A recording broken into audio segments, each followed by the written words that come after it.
Барлықтарыңызға сәлем. Бүгін қысқаша пост жасау сабағын көрсетеміз. То есть логотип жасау әлі біткен жоқ, біз әлі жасаймыз, бірақ арасында осындай данный момент сіздерге полезный и қолданылатын заттарды шығарып отырамын. То есть как раз заказ түскен, сондай. Бізде мынандай сурет бар. То есть сурет, бір тәтешка осындай сурет жіберді. Осындай суреттен так, WhatsApp-та жаңа жіберіп еді.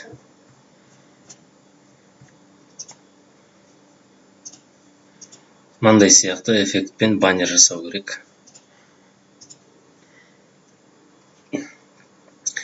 Өзінде бір шаш қысқарту, какой-то салон сияқты бір нәрсемен жасады. То есть мужской и женский стрижка. Так, соны жасап көрейік енді. Так, сурет бізде бар. Ол үшін бізде бірінші фотошопта ашу керек болады.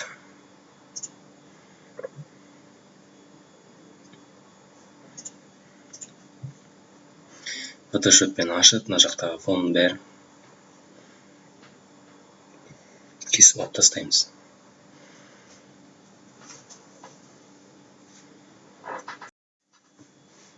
Фотошоп ашылып жатыр.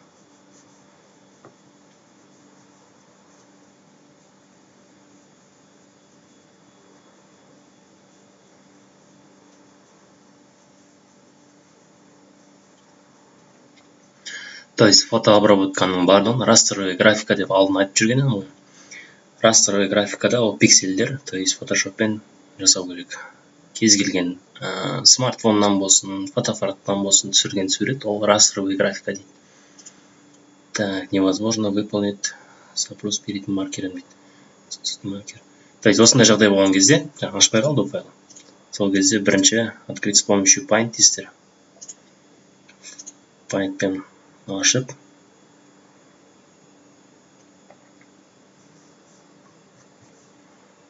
кейін Paintпен сақтап қою керек.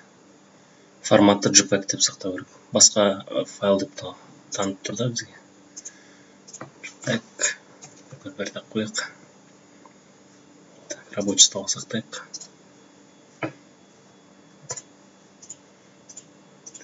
Бір файл. Создать дейік. Так.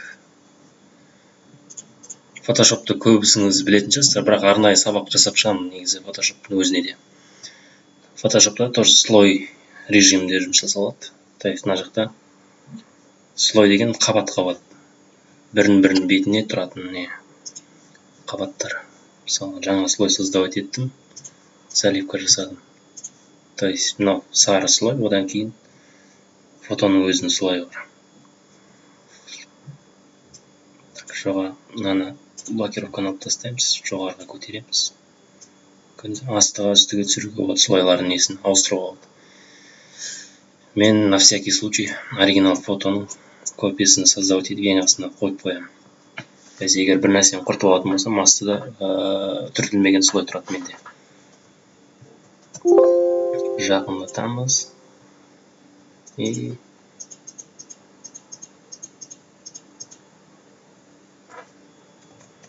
Backspace, значит, былай алсақ та болар екен.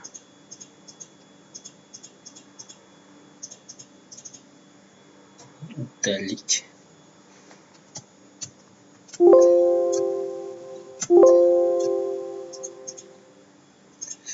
Мұнда сабақ өтіп отқандарға мен фотошоптан тоже не жасаймын. То есть қалай орнату керек екен файлды, қайдан скачать ету керек екен, бір видео урок жасаймын по-любому. Оны уайымдамаңыздар. Негізі телеграм каналға негізі фотошоп дайындап қойған скачать етуге. То есть архив ретінде. Corel'да бар. Кстати, кімге Corel Draw керек болады, солар жазыңыздар. Windows'қа арналған Corel Draw менде неде бар. Телеграмда бар. Компьютердің дауысын жайлайық. Так, енді өшіргішті аламыз. Өшіргіш процент көбейтейік.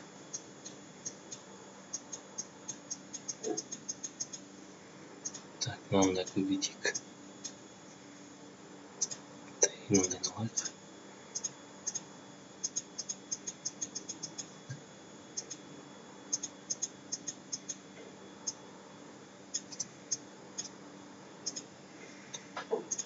Размерін кішірейтейік.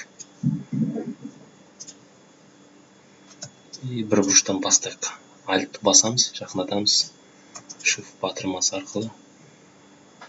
Қазір мен бірдеңе көрсетейін.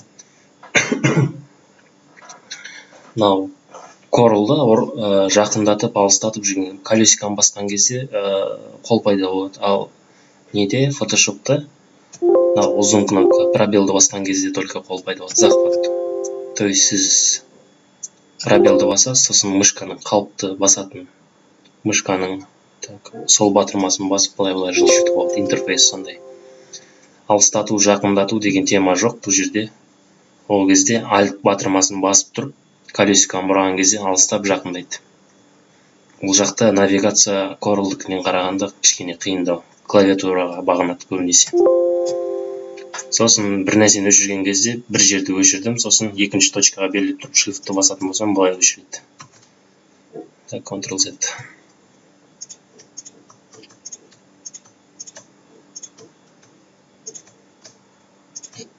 Суретті тазалау кезінде ластиктер бар негізі, мына Photoshop'тың, бірақ ең сапалы тазалау ол осылай өшіргішпен тазалап шығу. Бізге бір 8 жету керек.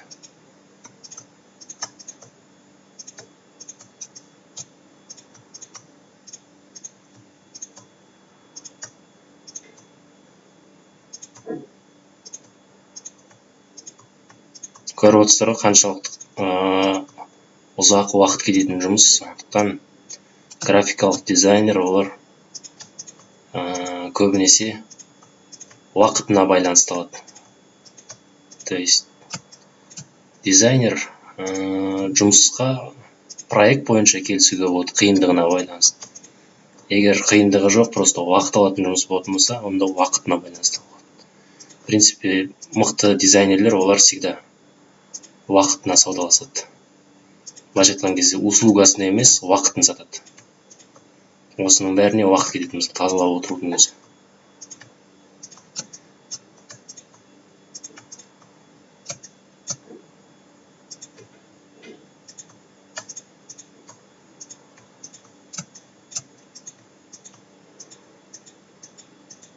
Так, мына жерде кейін жасаймыз, шашты бөлек-бөлек. Самый грубый андай нелерді алып тастайық.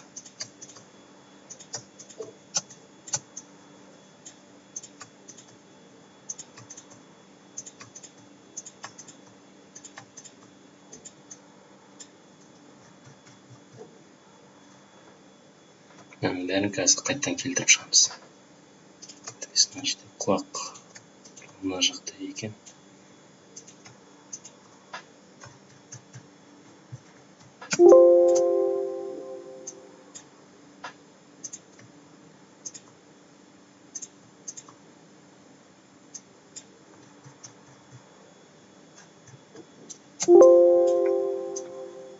Шашты доработать етеміз. Мына жерде размерін алайық, көбірек қылып.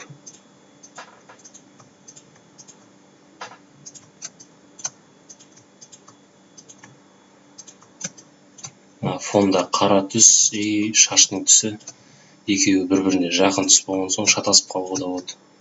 Сондықтан артқа алдыға жылжып қарап отыру керек. Действительно шашты кесіп отырсыз ба, әлде фондағы нәрсені кесіп отырсыз ба деген сияқты. То есть фонды кесіп тастау керек, шашты да кесіп тастау. Фонды кесем деп шашты кесіп тастауға болмайды.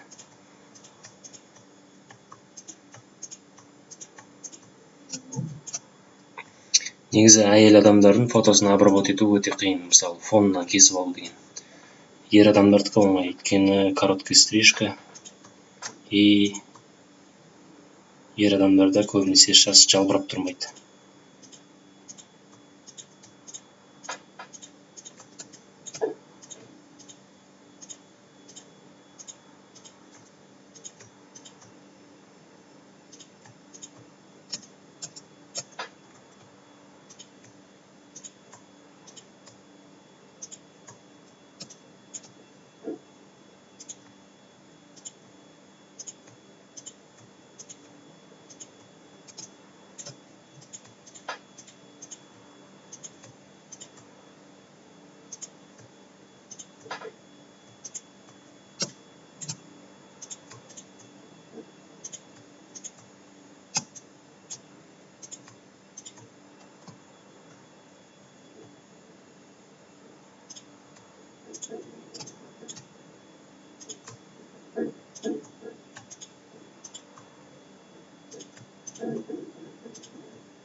Ең басты нәрсе кез келген бағдарламада жұмыс жасаған кезде ол бағдарламаның қалай жұмыс жасайтынын түсіну. Әр инструменттің өзінің қалай іс-әрекет жасайтынын, қандай функцияға жауап беретінін және оның жасау логикасын түсіну. Одан соң сіз ары қарай өзіңіздің фантазияңыз қосасыз да сол инструментті қалай қолдану керек екенін. Мен бірнеше тәсілдерді көрсетемін. Негізі әр адам өз тәсілін өзі тауып алады. Қалай қолдану керек екенін. Так. Пока мына жер тұра берсін, шашты соңынан жасаймыз. Главное бет и тени бөлшектерін.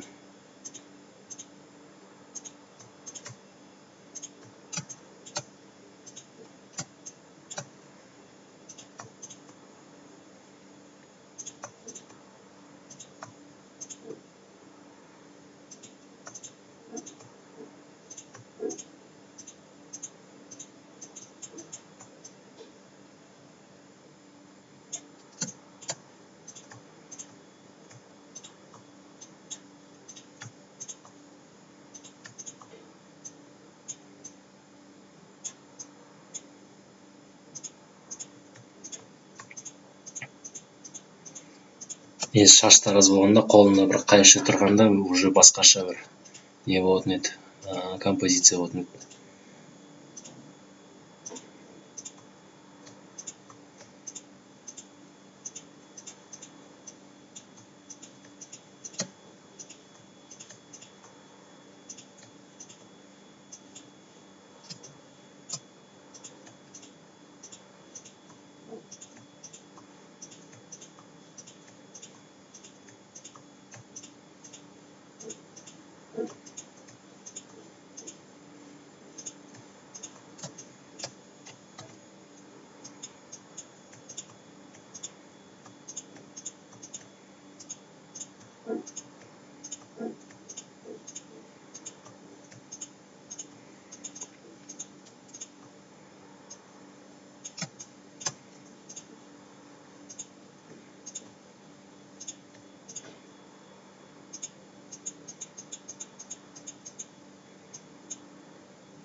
Так, енді шашпен жұмыс жасайық. Так. Мында 3 пиксель қоямыз.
Байқаңыздар ма, мынау жақыннан қараған кезде ондай қатты білінбейтін нәрсе, алыстан қараған кезде қатты көзге біртүрлі көрінеді.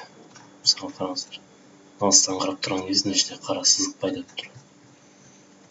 Былайша айтқан кезде көзге еленбейтін зат сияқты, бірақ общий картинаға бір әсерін тигізеді. Сондықтан ұқыпты әрі-бері артқа қарап, алдыға жылжытып деген сияқты алыстан қарап жасау керек. Асықпай, біраз нерв талап етеді, біраз.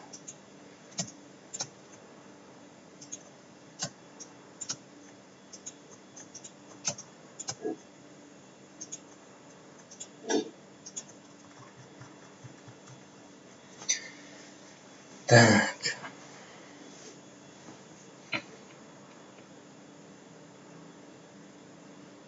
Былай алып келіп былай жазсақ.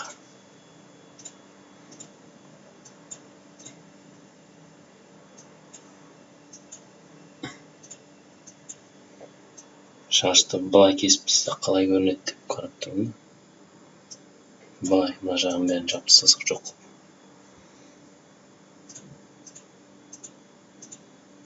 Болатын сияқты. Так, көпешін жасаймыз наслойдың. И мынаны эксперимент жасап көреміз. Жақындатамыз. Шашты мына жерден былай алып келіп.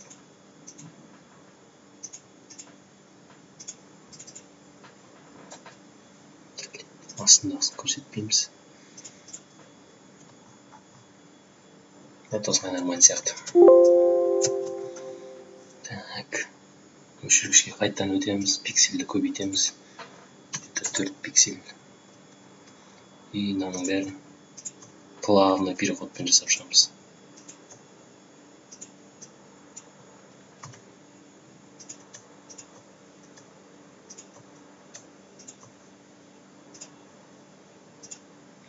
Прозрачность азайтамыз, чтобы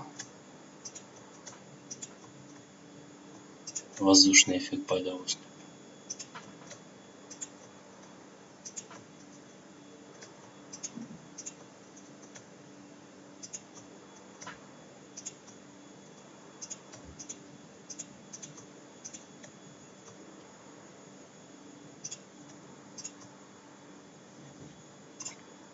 Пиксель, бір пиксельге қояйық. И жақындатайық.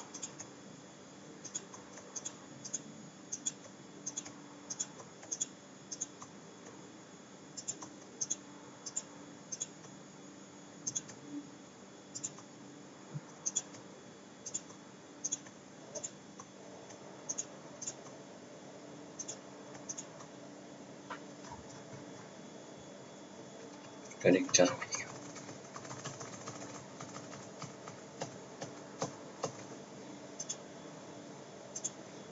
4 пиксель.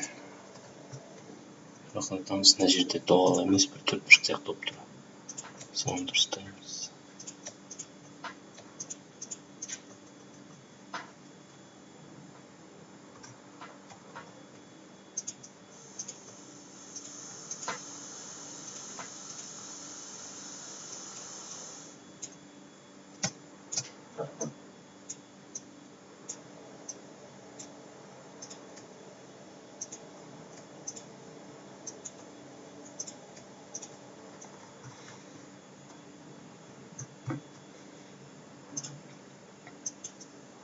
Санын бірге қоямыз и былай.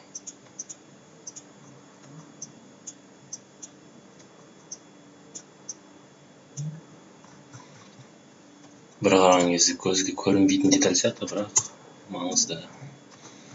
Так, жақындатамыз, былай ұстаймыз и мына жақтан жұмыс жасаймыз. Прозрачность көбейтейік, непрозрачность, то есть.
Жақындатамыз и мынандай инструмент пайдаланамыз.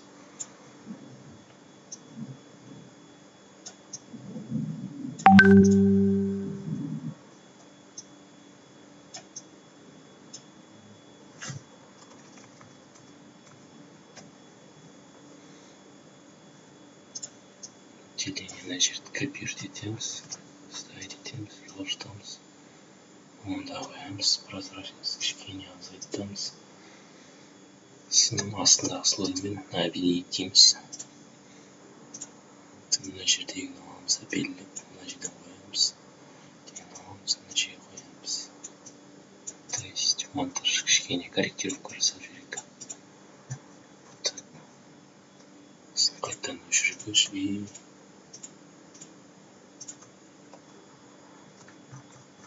астан қараған кезде қатты байқалмайды. Так.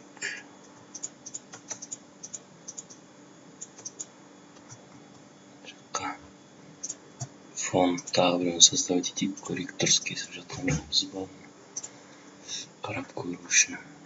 Мына жақ бәрі дұрыс, мына жақты кесіп шықсақ, сонымен бітті шаруа. Өшіргішке өтеміз, қайтадан жұмыс жасалған слойға өтеміз, размерін үлкейтейік, чтобы грубо тазалау үшін.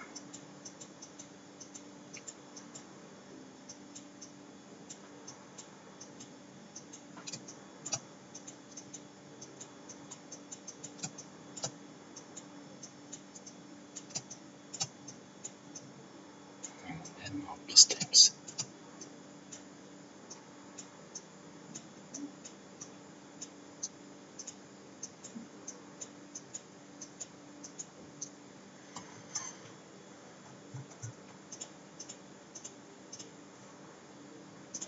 Өшіреміз, слойға өтеміз, размерін кішірейтеміз.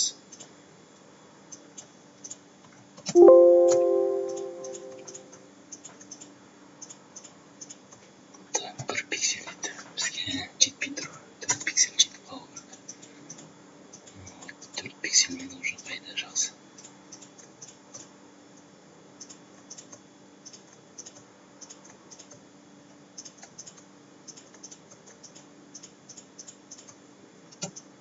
Так. Дальше. Көрдіңіздер ме, фотообработканың өзі қанша уақыт алатынын. Фотообработка емес, именно фотоны кесіп алу деген тема ұзақ уақыт алады. Смотря қандай фото, мысалы, специально егер фотографтар, профессионалдар жаңағы суретке түсіретін болса, артында зеленый фон болады, ол без проблем кесіп алады любой нәрсені, любой суретті, то есть ол жерде қандай шашпен түссеңіз де, қандай прическамен түссеңіз де, әрбір қылына шейін дұрыстап, сапасына да байланысты суреттің. Мысалы, мынаны қараңыздар, сапасы ондай қатты мықты емес, то есть обычный немен. Қарапайым қолда ұстап жүрген телефонмен түсе алған ғой суретті. Егер профессионалды сурет фотоаппаратпен түсіретін болса, мынандай проблемалар аз болады. То есть пиксельдер саны көп болады. Сонда жерде 3-4 пиксель тұрды үлкен суретте. Даже қылдың өзін бір пиксельмен сызып шығаратын сапалы фотолар болады, соларды обработать еткен қайта. Қалай қазақша болады? Приятно болады. Қазақша қалай болады? Приятный деген. Жағымды или ыңғайлы? Ыңғайлы. Жұмыс жасаған кезде сапалы картинкаларды, сапалы суреттер талап етіңіздер. Болашақ дизайнерлер осында отқан. Сол кезде өздеріңіз қатты қиналмайсыздар. Міне, болды біздікі. То есть фонның бәрін өшіреміз. Ең астындағы суретті өшіреміз, өзін ғана қалдырамыз. Файл, сохранить как. PNG форматта сохранить етеміз, егер прозрачный фон болатын болса.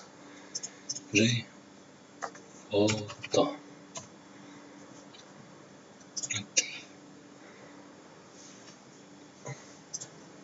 Бізде сақталды, міне тұр. Енді Corel'ға өтеміз. Corel'да суретімізді қойып алайық. Так. Мен күшейтеміз. Бізге примерно мынандай сурет керек болды. Shift page down, слойдың ең төмен жағында. И бұрышынан ұстаймыз, мұнда қоямыз, и масштабын мына жерге алып келеміз. Так. Бізде уже бірдеңе бар. Фонға түсперсек болады. Пока осылай тұра берсін. Негізі интернеттен бір сурет қойсақ дұрыс болады, ең дұрысы. Так, бірнеше сервис бар суретке. Ең несі Unsplash деген, unsplash.com. Бесплатный, качественный суреттерді алады. Разрешениесі өте үлкен. Так, ағылшынша тереміз бұл жақта.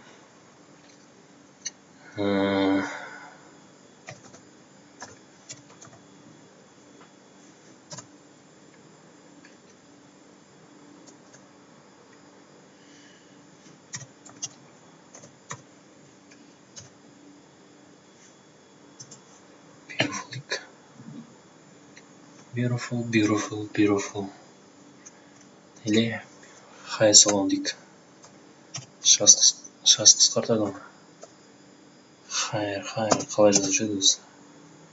Хайр. Так, дұрыс емес. Шаш қысқарту. Бізде помощник бар ғой, переводчик деген. Кіреміз, русскийге кіреміз. Салон.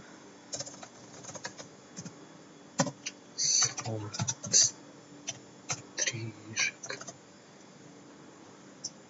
Hairdress салон дейді. Ctrl-C. Ctrl-V. Set time.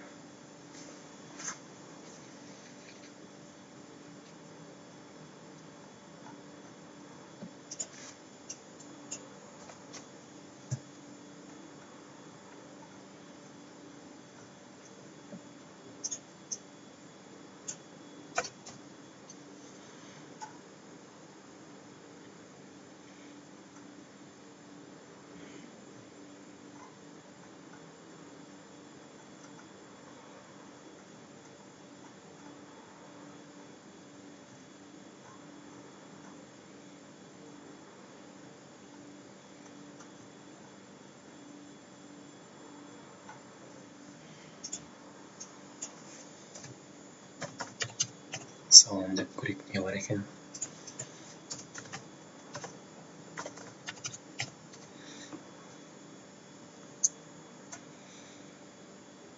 Опа, мынау сурет жарайды бізге. Мына суретте жарайды. Так.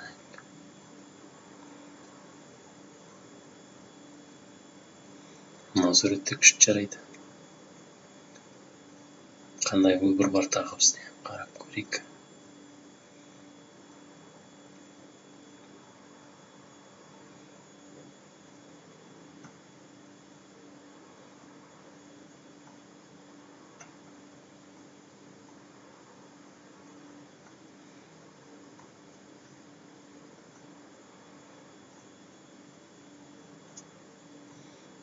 Бірінші сурет идеально кетеді осы. Осыған кірейік.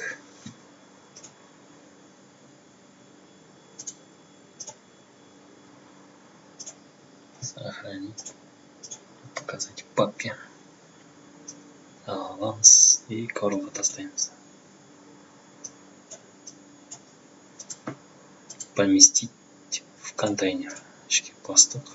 Изменить контейнердің өзінің ішіне. И ортаға қоямыз осылай.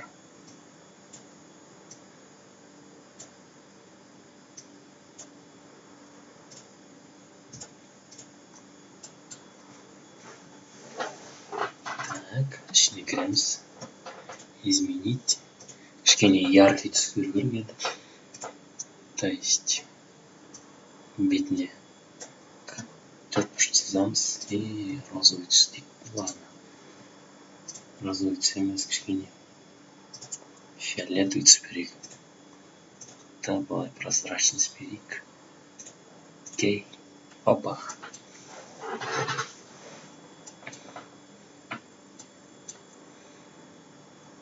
Кірейік, изменить. Былай. Ақ түс берейік сосын. Ақ емес. Давай ақ берейік. Ақ. Контурын алып тастаймыз. Мышканың жағынан. Окей. Так, әлде де бірдеңе жетіспейді. Жылжытамыз.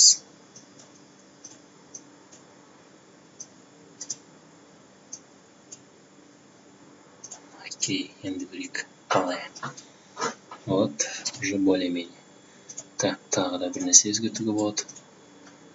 Алдық, мына жаққа копия создавать еттік, түсін өзгертейік. И Ctrl-Q, потом форма. Форма өтеміз, біреу. Shift екіншісін белгілейміз и Shift басып тұрып жылжытамыз былай. Окей. Аламызда. Так, тағы да. Жіңішке қылайық. Shift басып тұрып екінші жағын белгіледік. Екі нүктені. Hoppa.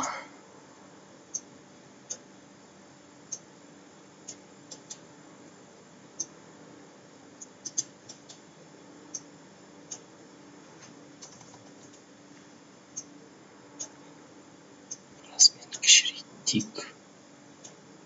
Еще жіңішке қылайық түсін. Былай.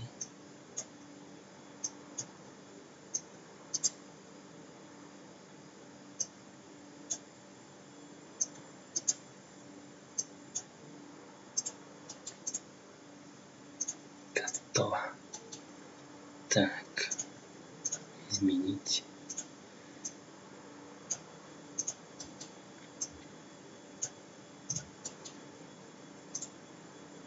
Ctrl-X.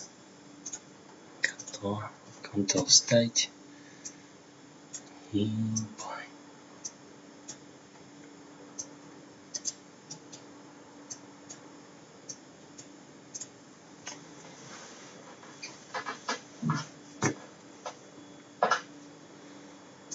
Так, изменить. На кремс. Ну, копиясын жасаймыз тоже. Так, бұған более темный цвет берейік и прозрачность берейік. Однородная прозрачность и Shift Page Down. Shift Page Down, no, Shift Page Down. Суретті тоже белгілейміз да, суретті тоже Shift Page Down. То есть слойдың ең астына өткізіп отырық. Аламыз, жылжыттық. кішкене разнообразие жасайық мына жерге. Может даже фиолетовый түстің көзін береміз. Хоп. И дәл соны копия жасап мына жаққа қойайық. Мына жерге қойдық.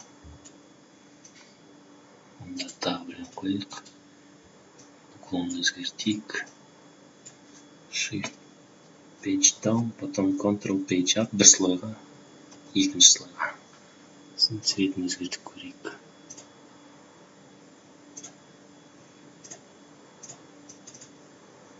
Ctrl Q, точкаға өтеміз. Точканы былай қойып көрейік. Точканы былай қойып көрейік.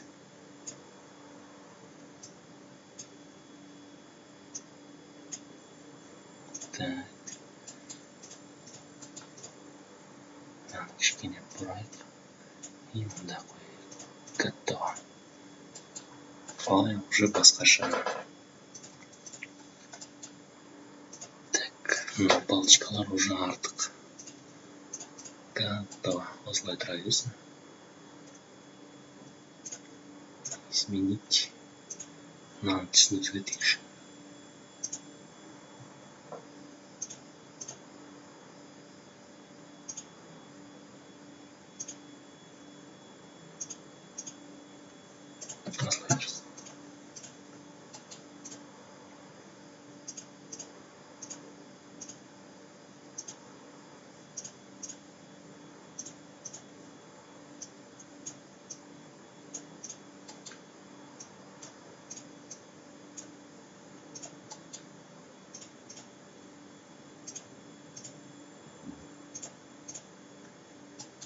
Слай.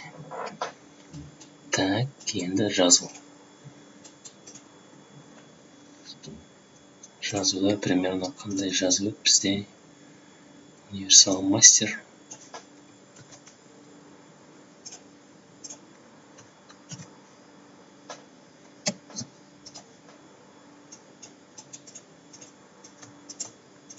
Есімі Сая болды.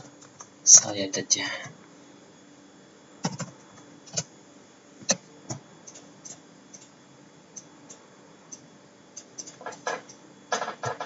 Так.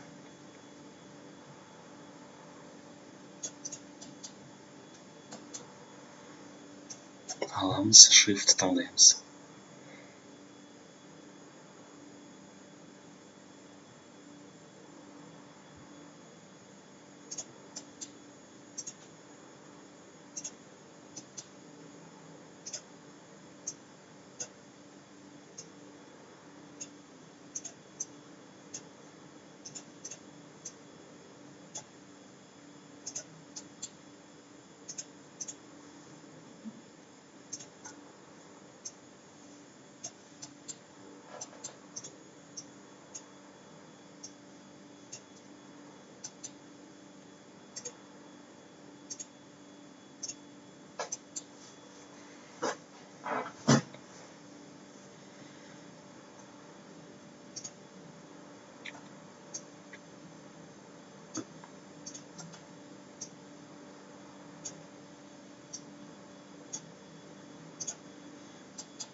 Так, фонды. Темный лайк, жетпей тұр әйтпесе. Соответственно, олардың бәрі фиолетовый болса. Так, мында жет. Бұндай емес. Қаралау түске ауыстырайық.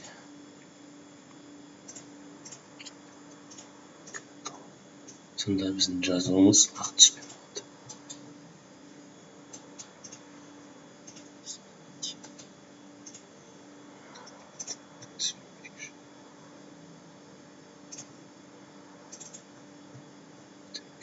Программа палитры.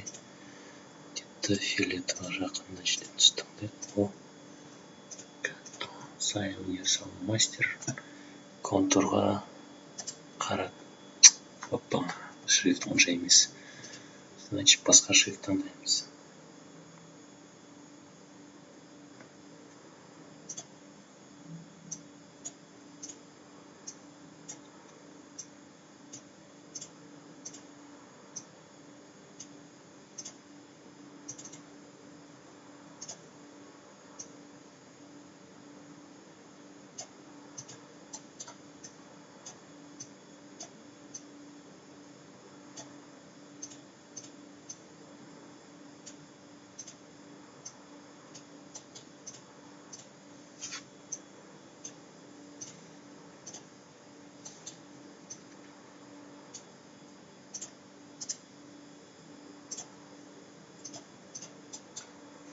Зая универсал мастер. Так. Может даже қара.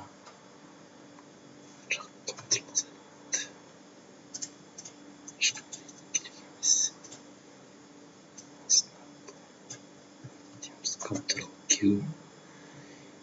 И мынандай түс береміз.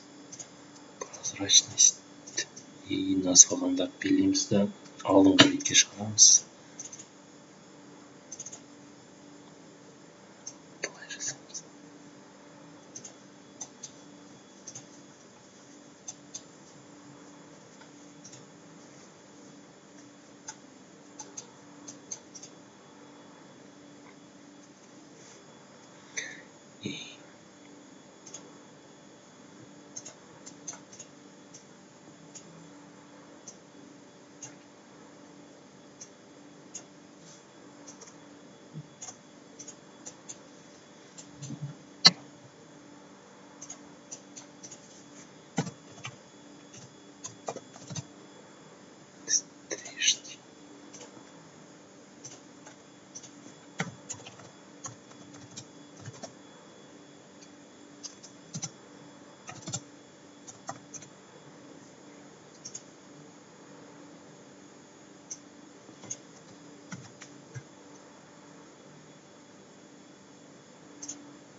Регистр үлкейтеміз, өйткені верхний регистрде жазған дұрыс. Бірінші мужской режим, женский режим. Давайте мынаның орнына ауыстырайық.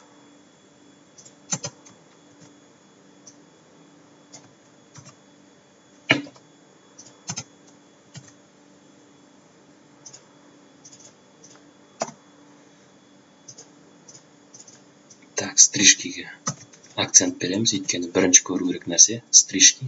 Ол, соответственно, өте үлкен болу керек. Дизайнда да сондай не бар. Главный нәрсені үлкен немесе жирный болу керек.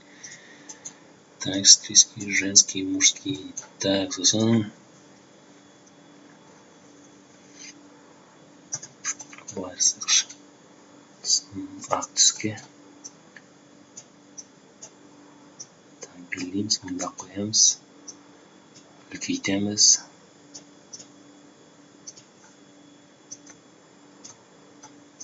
Екеуін белгілейміз, выровнять по оси.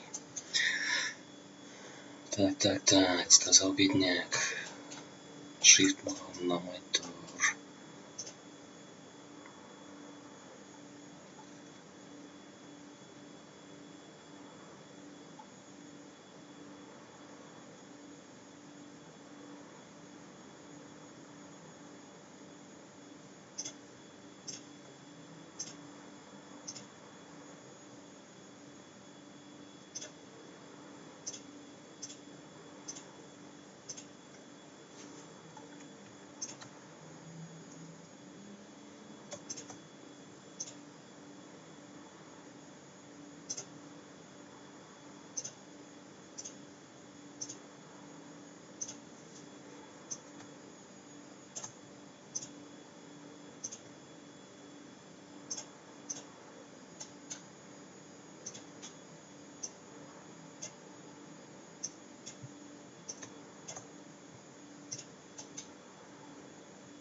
Так, мына саусақты былай қойып жіберсек қалай болады?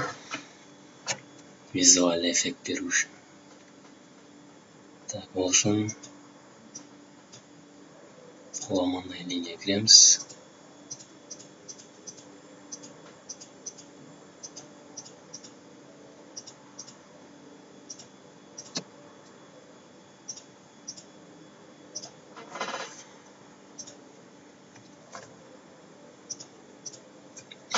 Өткіземіз, мыналарды кесіп тастаймыз.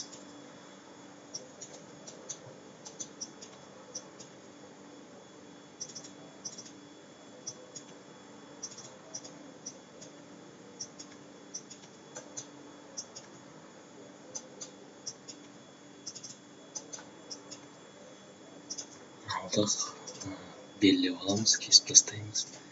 И қолы былай шығып тұрады. Аламыз, мынаны жылжытамыз, корректировка жасаймыз кішкене. Хоп, хоп.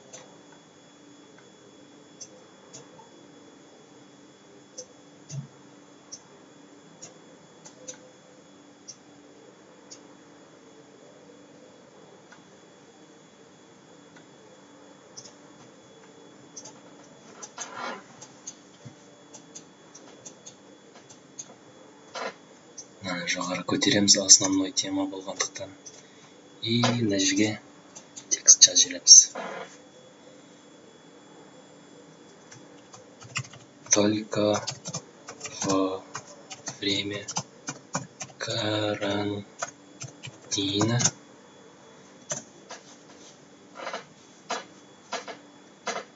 стрижка мужской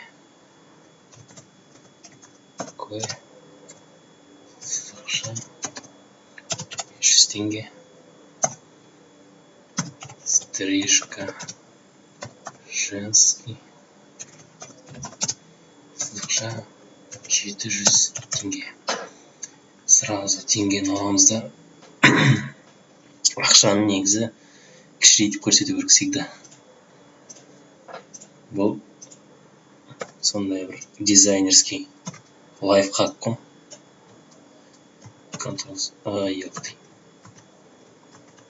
Ctrl-Z, Ctrl-C,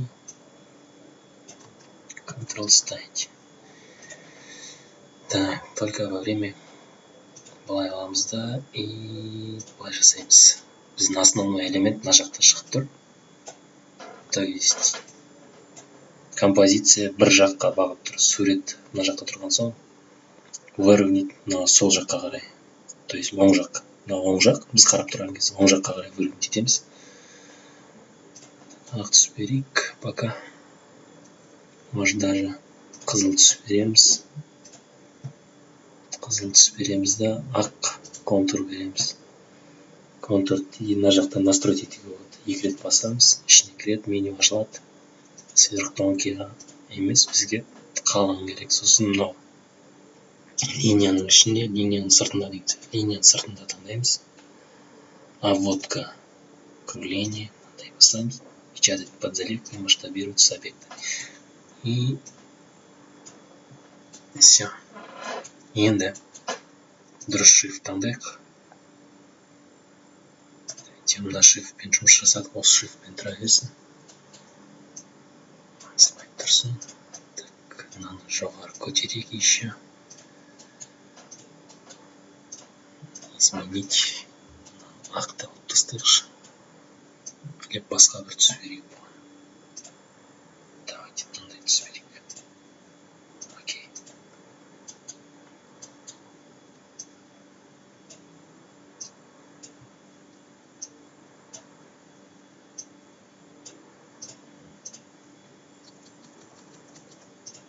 Так, изменить. Прозрачность пересадок. Однородный прозрачность жетеді. Окей.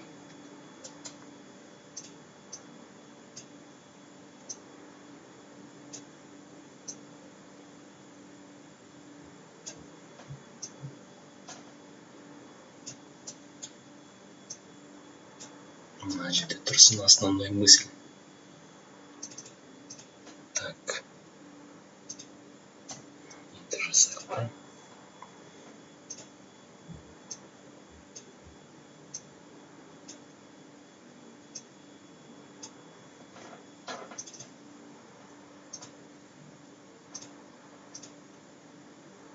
Әлдене қалың. 0,75 миллиметр дейік. Вот.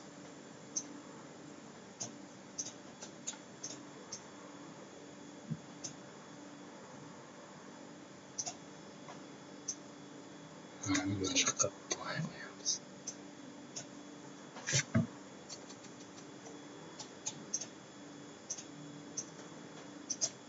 Былай жасаймыз, 90 градусқа бұрайық. И былай жасайық.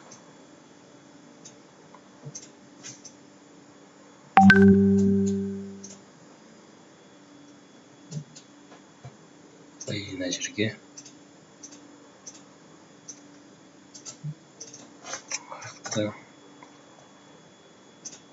телефон номерін жазбайық.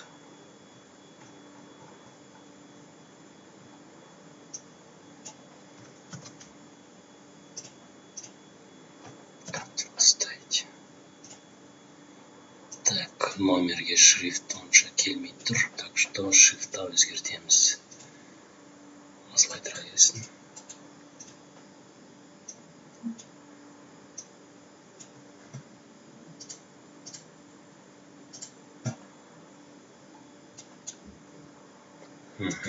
Жарамай деген шрифт вообще.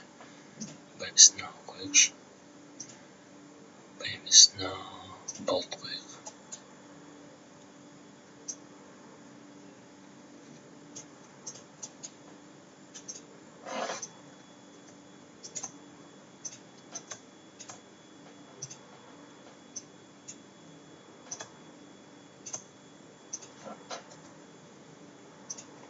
Барлығын былай жасасақ, только во время карантина.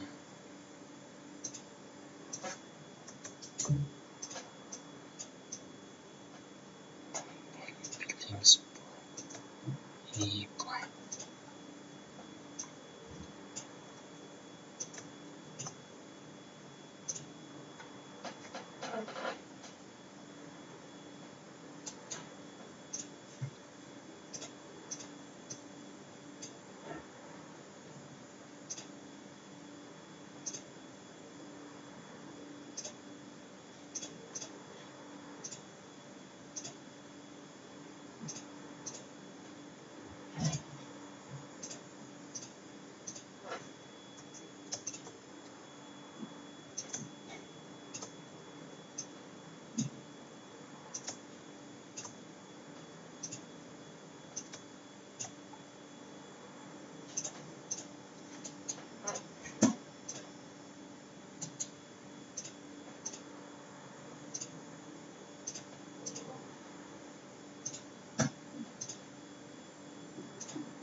Коррекциясын жіберіп. В принципе, нормально. Так, белгілейміз затты. Экспорт жасайтын кезде жоғары жақтан айтырады. Экспорт, Ctrl-E немесе. Потом только выбранный, то есть белгілеген затты ғана экспорт жасайды. Пост. Бір вариант. Экспорт.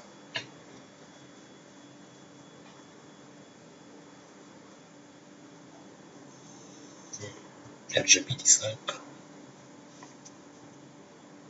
Качество высокий.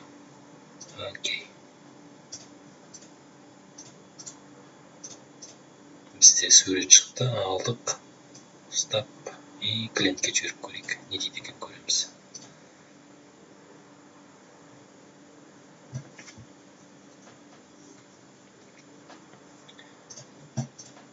Міне, примерно қалай жұмыс жасайтынын көрсеттім. Көресіздер.